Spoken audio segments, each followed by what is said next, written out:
आप सभी को जय श्री श्याम। कैसे हैं आप सब? उम्मीद से बच्चे होंगे। प्रेमियों, आप लोगों के काफ़ी ज़्यादा संख्या में सवाल आए हैं, मैसेज, फ़ोन, कमेंट्स आते रहते हैं और जब हम मिलते हैं आप लोगों से तब भी आप यही सवाल रहता है कि अमावस्या के दिन हमें घर में क्या करना चाहिए और क्या नहीं करना चाहिए। देखिए, सबसे पहले बताऊंगा कि हमें क्या नहीं करना चाहिए।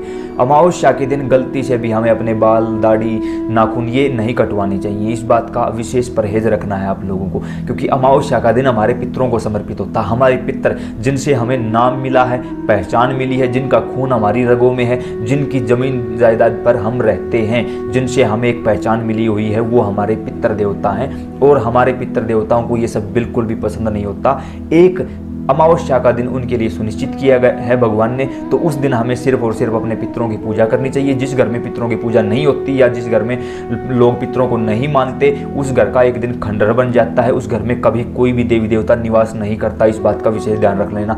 कुछ लोग पूछते हैं कि क्या सभी के पितर होते हैं? जिसने माँ का दूध पिया है सभी के पितर होते हैं। अगर आपने नहीं पिया तो आपके नहीं हैं। अब पितर कौन है, कैसे हैं, कहाँ हैं, क्या करें क्या ना करें, ये सब कैसे पता चले? हमने एक सीरीज शुरू कर रखी है, उसमें हमने ए से लेकर जेड तक सभी बातें बताई हुई है। नीचे डिस्क्रिप्शन में आपको वो सीरीज मिल जाएगी। प्लेलिस्ट का लिंक नीचे जैसे ही खोलोगे इस वीडियो को तो तुरंत आपको वो लिंक मिल जाएगा, उसे देखिए। फ्री ऑफ कॉस्ट, कहीं भटकने की आवश्यकता नहीं, सारी बातें बताई गई हैं। अब हमें क्या नहीं करना चाहिए, जो जैसे कि मैंने बताया था कि किसी भी प्रकार से बाल, दाढ़ी, नाखून नहीं कटवाने हैं। किसी भी प्रकार से हमारे घर के भोजन में हमें प्याज, लहसुन का प्रयोग नहीं करना है। किसी भी प्रकार से हमारे घर में किसी भी प्रकार का लड़ाई झगड़ा नहीं होना है। हमारी वजह से किसी की आंखों में आंसू नहीं आने चाहिए। इस दिन हमें किसी से भी कोई अभद्र भाषा का प्रयोग नहीं करना है। हमें किसी भी प्रकार से ऐसा काम नहीं करना जिससे हमारे पितरों को निराशा हो, हमारे पितर हमसे नाराज हों। हमें क्या करना चाहिए? हमें सुबह सुबह ही भगवान सूर्य नारायण को जल देना चाहिए अपने पितरों के नाम का। सबसे पहले रसोई की सफाई करनी चाहिए, फिर हमें घर की दहलीज की सफाई करनी चाहिए। क्यों? पितर जैसे ही दहलीज से पार होंगे वो सबसे पहले हमारी रसोई में आएंगे, फिर अपने पूजा स्थान पर जाते हैं। तो रसोई की साफ सफाई की व्यवस्था की जिम्मेवारी आपकी है। घर की महिलाएं इस बात का विशेष ध्यान रखें कि आप पितरों के लिए भोजन बना रही हो तो पूर्ण शुद्धता का ध्यान होना चाहिए। शुद्धता के बगैर पितर भोजन नहीं करेंगे।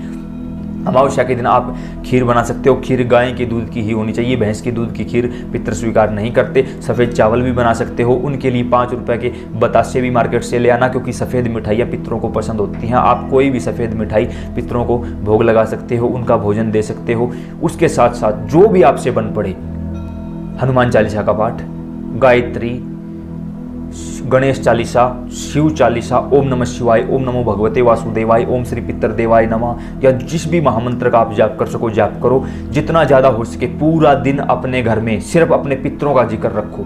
अमावस्या के दिन हमेशा अपने घर में सिर्फ और सिर्फ अपने पितरों की बात करनी चाहिए, दूसरी किसी की बात नहीं करनी चाहिए।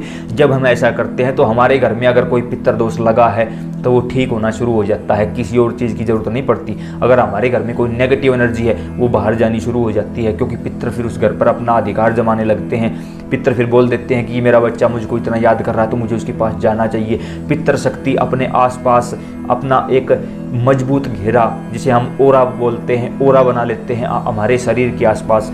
किसी भी प्रकार की नेगेटिव एनर्जी का कोई असर हम पर फिर नहीं होने देते हमारे पितर देवता। और पितर देवता हमारे घर के सबसे पहले देवता हैं, इसलिए सर्वप्रथम उन्हीं की पूजा की जाती है। अमावस्या का जो दिन है वो पितरों को ही समर्पित है। और सभी प्रेमियों से ये प्रार्थना भी करूंगा कि अपने अपने घरों में पितरों की पूजा करने लग जाओ। अब कुछ लोग क्या है, कुछ बोलते हैं, हमारे पास ऐसे काफ़ी एग्जाम्पल आए हैं कि हम तो नामधारी हैं, हमने तो उस गुरु का नाम ले रखा है, उन्होंने बोल रखा है कि पितरों को छोड़ दो। यकीन मानिए, मैंने आज तक किसी गुरु से नहीं सुना जिसने बोला हो कि पितरों को छोड़ दो। ये सिर्फ हमें बहकाने का चक्कर है और कुछ नहीं। गुरु कोई भी गलत नहीं है, ये मत समझना कोई गुरु गलत हो। कोई भी गुरु गलत नहीं होता।